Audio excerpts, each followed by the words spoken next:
प्रिय आत्मा, मैं अत्यंत आनंदित हूं अपने हृदय की थोड़ी सी बात आपसे कर पाऊंगा। इसलिए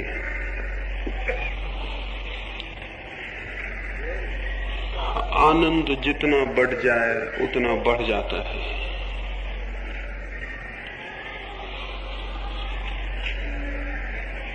जो मुझे दिखाई पड़ता है, जीवन जैसा सुंदर, जैसा संगीत से पूर्ण, जैसा आह्लादकारी, जैसी धन्यता मुझे उसमें दिखाई पड़ती है, हृदय में कामना उठती है आपको भी जीवन वैसा दिखाई पड़े और स्मरण रहे, जीवन वैसा ही हो जाता है जैसी देखने की हमारे पास दृष्टि होती है। वही जीवन नरक हो सकता है, वही स्वर्ग भी, वही बंधन हो सकता है और वही मुक्ति भी। लेकिन इधर कई हजार वर्षों से जीवन को बदलने की नहीं बल्कि जीवन से भागने की शिक्षा दी गई है। समझाया गया है कि जीवन को छोड़ दो और समझाया गया है कि जीवन से ही जो मुक्त हो जाए वही परम धन्य है। यह बात एकदम घातक, एकदम विष भरी है। इस शिक्षा का ये दुष्परिणाम हुआ, इस संस्कार का ये दुष्परिणाम हुआ कि जो जीवन बदला जा सकता था, जो दृष्टि इसी जीवन में परमात्मा को अनुभव कर सकती थी, उसके पैदा होने की सारी संभावना समाप्त हो गई। जो लोग जीवन से भागना शुरू कर देते हैं वे जीवन को बदलने में असमर्थ हो जाते हैं, और वे लोग भी जीवन को बदलने में असमर्थ हो जाते हैं जो जीवन को भोगना शुरू कर देते हैं। जीवन को भोगने वाला भोग में भटक जाता है, जीवन से भागने वाला भागने में, और जीवन को जानने से दोनों वंचित रह जाते हैं। दो ही प्रकार के लोग हैं, दो ही प्रकार की शिक्षाएं हैं, दो ही प्रकार की दृष्टियां हैं, और उन दोनों दृष्टियों के तनाव में, उन दोनों दृष्टियों के टेंशन में मनुष्य का निरंतर निरंतर जीवन क्षीण होता गया, अंधकारपूर्ण होता गया। एक छोटी सी कहानी में कहूं और फिर जो मुझे कहना है वो आपसे कहने चलूं। एक पागल खाने में कुछ लोग पागलों का अध्ययन करने और उन्हें समझने गए। मित्रों का एक मंडल वहां गया। उन्होंने एक एक पागल के पास जाकर उसके जीवन को, उसके जीवन में घटी दुर्घटना को समझने की कोशिश की। एक पागल के पास वे बहुत देर तक रुके रहे और न केवल उस पागल के जीवन को उन्होंने समझा, वरन उनके हृदय को भी उसके जीवन ने छुआ। उस पागल खाने के चिकित्सक ने उस पागल के संबंध में बहुत सी बातें उन्हें बताई। वो अत्यंत दया योग्य पागल था। उसकी आंखों से आंसू बह रहे थे और उसके होंठ कुछ कहना चाहते थे, उसके लिए फड़क रहे थे लेकिन कह नहीं पाते थे।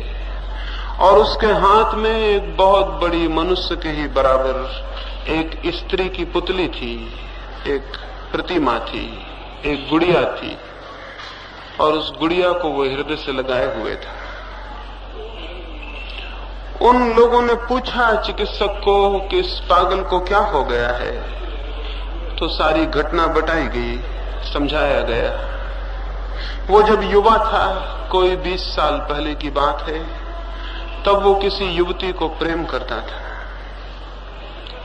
इतना प्रेम किया था उसने कि उसके अभाव में उससे अलग होकर वो या तो पागल होता या आत्मघात कर लेता। किसी भांति उसके घर के लोगों ने उसे आत्मघात करने से बचा लिया तो वो पागल हो गया था। और तब से इन 20 वर्षों में उस युवती की गुड़िया को बनाकर उससे ही प्रेम किया करता था, उससे ही बातें किया करता था। वे सभी जो इस कथा को सुने दुखी हो आए और उनकी आंखें भी गीली हो गईं। उन्होंने पूछा कि उस लड़की का फिर क्या हुआ। चिकित्सक ने बताया उसने दूसरे व्यक्ति से विवाह कर लिया। और तब वे आगे बढ़े और दूसरी कोठरी के समक्ष पहुंचे और उस चिकित्सक ने कहा यही वो दूसरा आदमी है। वे सब हैरान हो गए। उन्होंने पूछा इसे क्या हुआ। चिकित्सक ने कहा ये उस लड़की से विवाह करने के कारण पागल हो गया। इसने बहुत कोशिश की, इसने मरने की कोशिश की, लेकिन लोगों ने मरने न दिया और तब ये पागल हो गए। वे दोनों ही पागल हो गए। जिसने युवती को प्रेम किया और न पा सका, और वो भी जिसने उसे पा लिया। ये कहानी बहुत अजीब मालूम होगी, लेकिन अधिक लोगों के जीवन में यही कहानी घटित होती है। और एक दो छोटी घटनाएं कहूंगा ताकि मेरी बात का जो प्रारंभ बिंदु है वो आपके ख्याल में आ जाए। एक कारागृह में एक ही सुबह 2 व्यक्तियों को फांसी होने वाली थी। उनमें एक बहुत बड़ा पापी था, जिसको हम पापी कहते हैं, जिसने जीवन में जो भी बुरा था सब किया था और जीवन के सब भांति के कड़वे अनुभव लिए थे। और दूसरा एक पुरोहित था, एक पादरी था, एक सन्यासी था। वो राज्यद्रोह में पकड़ा गया था। उसने कोई पाप कभी नहीं किया। जहां जहां पाप की छाया था वो वहीं वहीं से दूर रहा। उसने जीवन को अत्यंत पवित्रता में और प्रार्थना में व्यतीत किया था। उन दोनों को फांसी होने वाली थी। जो उस कारागृह का पुरोहित था, मरने के पहले लोगों को परमात्मा की याद दिलाने वाला, वो आया। वो पहली कोठरी में गया और उसने उस पापी को कहा कि क्षमा मांगो परमात्मा से, दुखी हो, प्रार्थना करो और पश्चाताप करो। उस पापी की आंखों से आंसू बहने लगे। वो रोने लगा और उसने कहा कि हे परमात्मा, क्षमा कर उन पापों के लिए जो मैंने किए, और मुझे बल दे कि अगले जन्म में उन पुण्यों को जिन्हें मैं करना चाहता था उनके करने की शक्ति और संकल्प पा सकूं। वो दुखी था जो पाप उसने किए उनके लिए, और दुखी था उन पुण्यों के लिए जो वो नहीं कर पाया।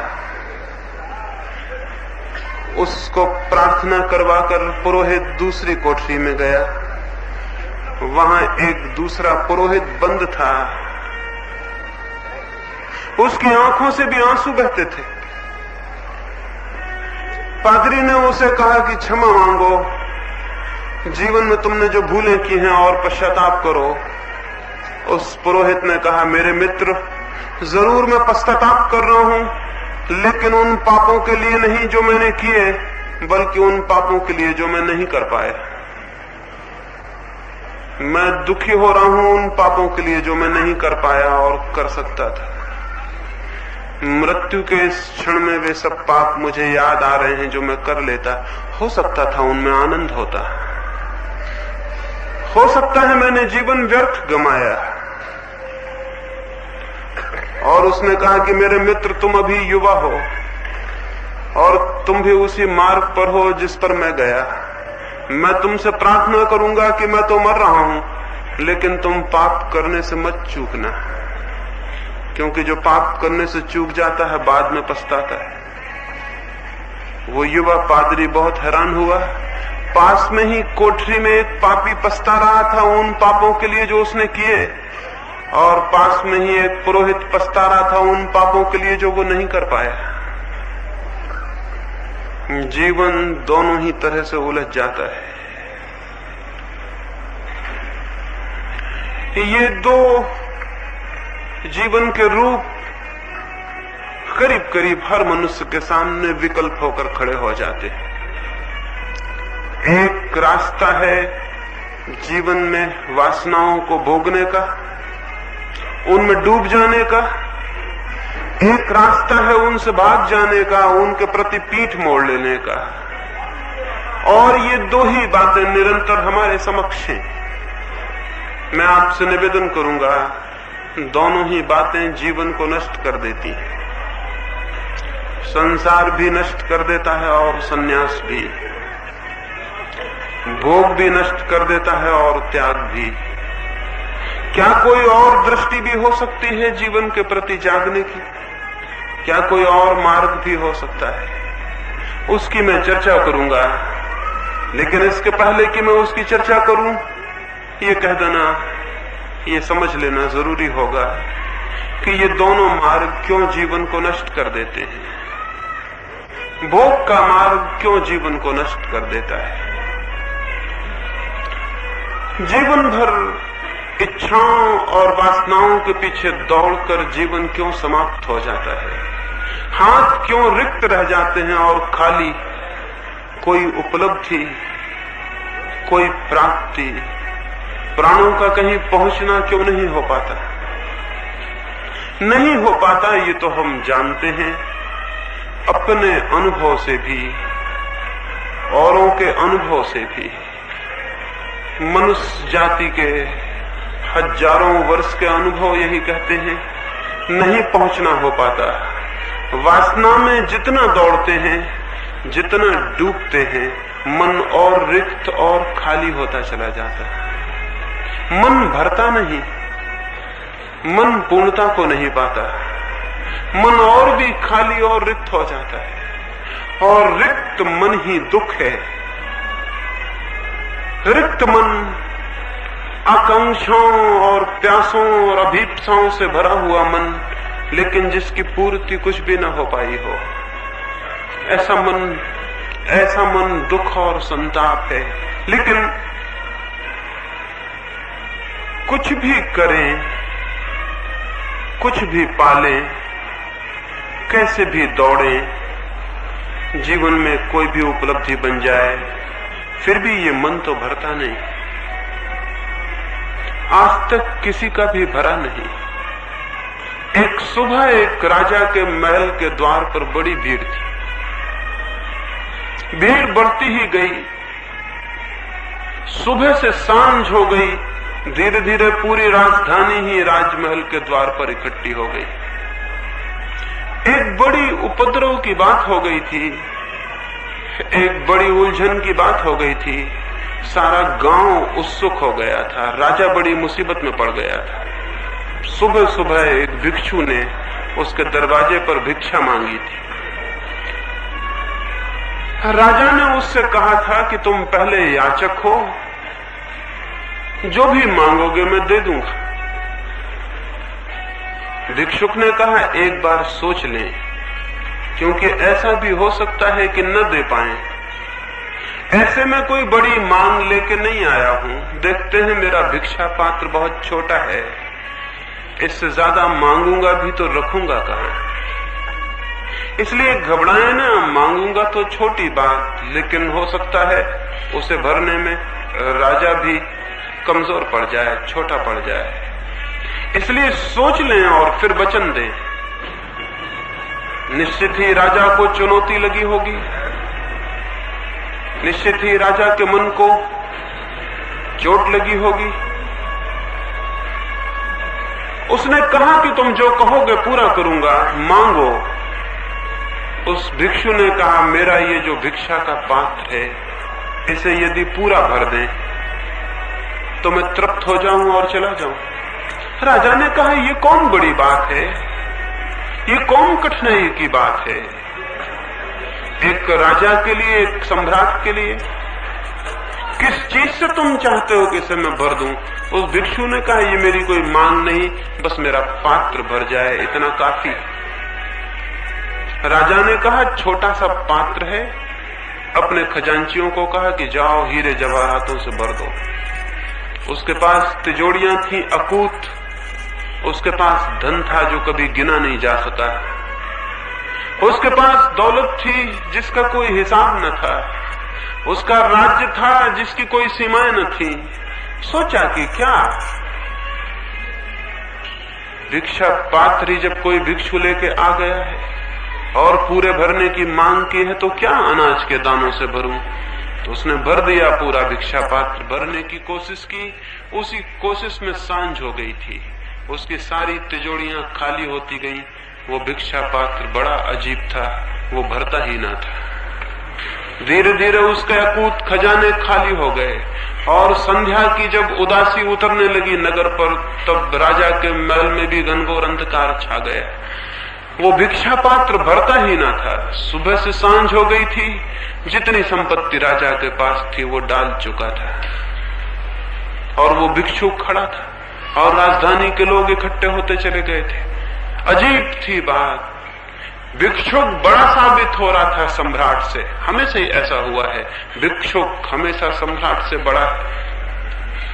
सम्राट चुक जाए लेकिन भिक्षुक का मन कभी भरता नहीं। वो भिक्षु का पात्र भी नहीं भरता था। आखिर राजा ने कहा, क्षमा कर दो, भूल हो गई।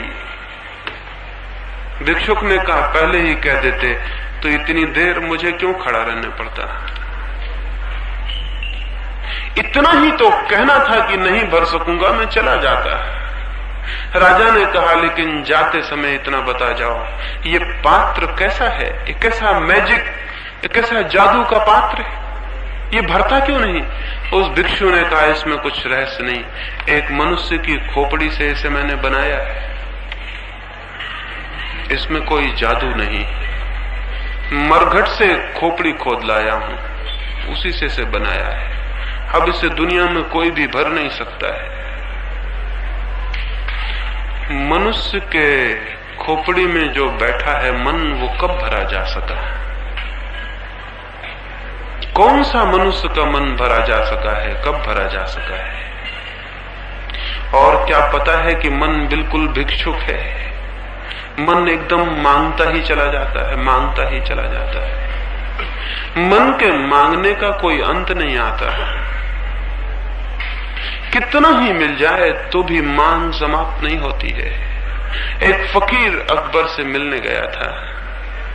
उसके मित्रों ने उससे कहा था कि अकबर से कहो, इतना तुम्हें प्रेम करता है तो हमारे गांव में एक छोटा सा स्कूल, एक मदरसा खोल दे। तो फकीर गया। जब वो पहुंचा तो अकबर सुबह की नमाज पढ़ रहा था। वो फकीर पीछे खड़ा हो गया मस्जिद में। नमाज पूरी हुई, अकबर ने दोनों हाथ उठाए और कहा कि हे परमात्मा, मेरे राज्य को और बढ़ाकर, मेरे खजानों को बढ़ाकर, मेरे धन को बढ़ा, मेरी दौलत को बढ़ा। वो फकीर हैरान हो गया। उसने कल्पना न की थी कि अकबर भी मांगता होगा। वो वापस लौटने लगा सीढ़ियों से। अकबर उठा तो उसने देखा, उसने चिल्लाया कि कैसे आए और कैसे वापस लौट चले। उस फकीर ने कहा, मैंने सोचा मैं बादशाह से मिलने जाता हूं, पाया यहां भी एक फकीर बैठा है और जो खुद ही मांगता है उसको और मैं मांग के लज्जित करूं तो शोभा नहीं देता। तो तुम जिससे मांगते थे, अगर मांगना ही होगा तो हम भी उसी से मांग लेंगे, लेकिन अब तुमको बीच में लेने का कोई भी कारण नहीं है। अकबर भी मांगता है, सम्राट भी मांगते हैं। इसलिए दुनिया में दो तरह के भिखारी होते हैं, एक जिनके पास कुछ नहीं होता और मांगते हैं, और एक जिनके पास सब होता है फिर भी मांगते हैं, लेकिन भिखारी होने में कोई फर्क नहीं होता है। ये हो सकता है कि बहुत कुछ आपके पास हो, इससे इस भ्रम में न पड़ जाएं कि आपके भीतर का भिखमंगा मर गया। भिखमंगा मरता ही नहीं, भीतर का भिखारी समाप्त ही नहीं होता, मन मांगे चला जाता है। क्यों? क्यों मांगे चला जाता है, और जो भी मिलता है उससे पूर्ति क्यों नहीं होती? क्या है बात? इतना इकट्ठा कर लेते हैं फिर भी मन का खालीपन जहां के तहां बना रहता है, सुरक्षित, उसमें कोई फर्क नहीं पड़ता। आपके पास जरूर कुछ ना कुछ होगा, सबके पास कुछ ना कुछ है। क्या उस कुछ से आपके मन का कोई कोना भी भरा? कोई कोना, छोटा मोटा कोना भी, अगर मन का कोई छोटा मोटा कोना भी भर गया हो तो आशा बन सकती है कि कभी पूरा मन भी भर जाएगा। लेकिन अगर मन का कोई कोना भी नहीं भरता, जो भी हम इकट्ठा कर लेते हैं उससे मन की इंच भर जमीन भी नहीं भरती, तो फिर हम कितना ही इकट्ठा कर लें उससे मन नहीं भर सकेगा। जरूर कोई बात है जहां हम इकट्ठा करते हैं और जहां मन की रिक्तता है, ये कोई दो तल पर होगी, इन दोनों के तल अलग होंगे। इसलिए हम एक तरफ इकट्ठा भी करते चले जाते हैं, दूसरी तरफ मन खाली का खाली भी रहा आता है। शायद हम जो भी इकट्ठा करते हैं वो मन में पहुंचता ही नहीं, इसके अतिरिक्त और कोई अर्थ नहीं हो सकता। जो हम इकट्ठा करते हैं वो मन में पहुंचता ही नहीं, पहुंचेगा भी कैसे? जो भी हम इकट्ठा करते हैं वो बाहर है और मन भीतर है, और जो भी हम इकट्ठा करते हैं वो बाहर है और मन भीतर है। भीतर और बाहर का संबंध ही क्या? भीतर और बाहर का जोड़ ही क्या? ऐसे ही है जैसे मेरा घर खाली हो, मैं पड़ोस के घर में सामान इकट्ठा करता रहूं, तो मेरा घर इससे कैसे भर जाएगा? हाँ, पड़ोस का घर भर जाएगा, लेकिन मैं तो खाली रहूंगा। मन है खाली, जो खाली है वो भीतर है, और जो भराव की सारी चेष्टा है वो बाहर है। बाहर और भीतर का कहीं कोई मेल नहीं होता। बाहर चीजें इकट्ठी होती चली जाती हैं, भीतर दरिद्रता सुरक्षित बनी रहती है। इसीलिए तो कितना ही धन हो, दरिद्रता नहीं मिटती, पॉवर्टी नहीं मिटती, भिखमंगापन नहीं मिटता। किसी का नहीं मिटा, सिकंदर का नहीं मिट सकता, नेपोलियन का नहीं मिट सकता, स्टालिन या हिटलर का नहीं मिट सकता, हेनरी फोर्ड या कार्नेगी का या किसी और का नहीं मिट सकता। कितना ही धन हो, कार्नेगी मरता था तब उसके पास 4 अरब रुपए थे, लेकिन मरते वक्त बहुत उदास था। और किसी मित्र ने पूछा कि इतने उदास हो, तुम तो प्रसन्नता से मरो, कम से कम तुमने तो बहुत इकट्ठा किया। कार्नेगी ने कहा, सब योजनाएं असफल हो गईं, मेरे इरादे 10 अरब इकट्ठा करने के थे और केवल 4 ही मैं इकट्ठा कर पाया। केवल 4 और 10 की योजना थी, और इस भूल में ना रहे कि 10 इकट्ठे हो जाते तो योजना वहीं टिक जाती, योजना आगे चली जाती। योजना बढ़ती है क्षितिज की भांति।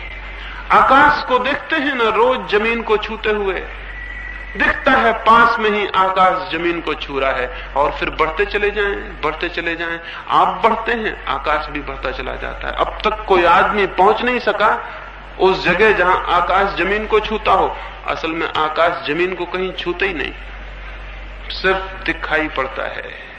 और दिखाई इसलिए पड़ता है कि आंखें हमारी कमजोर हैं। अगर आंखें हमारी और तेज हों, और दूरभेदी हों, और पारदर्शी हों, और असीम तक खोज पाती हों, तो फिर आकाश कहीं छूता हुआ मालूम नहीं पड़ेगा। आंख की सीमा ही आकाश के छूने की सीमा बन जाती है।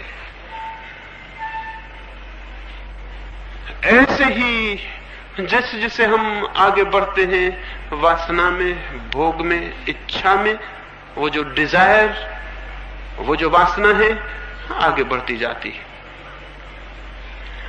और लगता है कि थोड़ी दूर और आगे चलें तो मिलना हो जाएगा, लेकिन कितने ही आगे बढ़ जाएं, फासला उतना ही होता है जितना था।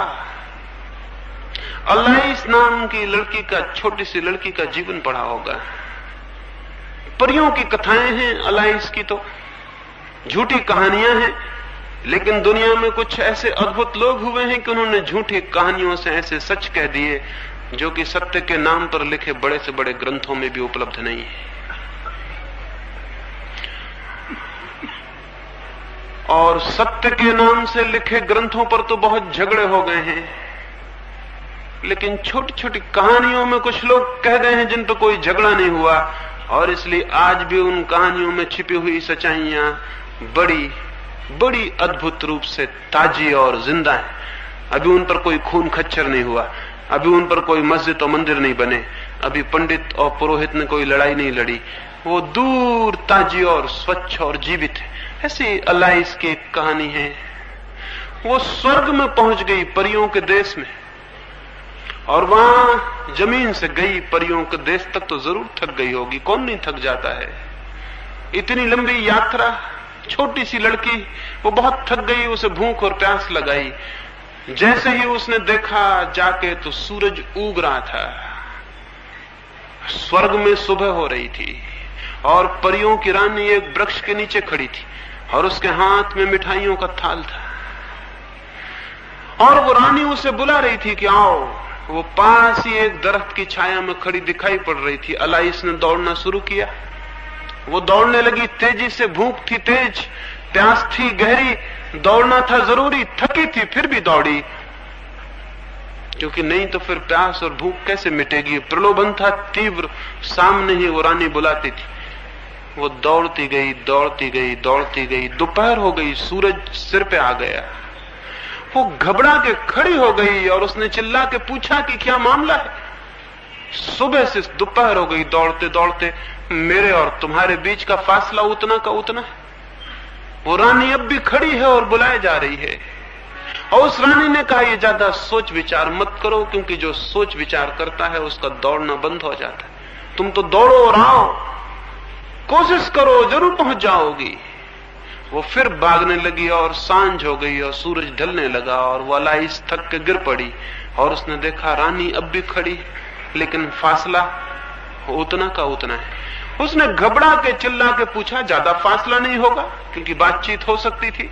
उसने चिल्ला के पूछा कि कैसी दुनिया है तुम्हारी, सुबह से सांझ हो गई, दौड़ते दौड़ते यहाँ फासले समाप्त नहीं होते, ये कैसे रास्ते हैं तुम्हारी दुनिया के कि कहीं पहुंचाते नहीं। उस रानी ने कहा, पागल, किसी दुनिया में कोई रास्ता कहीं नहीं पहुंचाता है, और तुम्हारी दुनिया में भी दौड़ना होता है, फासले समाप्त नहीं होते। जैसी तुम्हारी दुनिया है वैसी ये दुनिया है,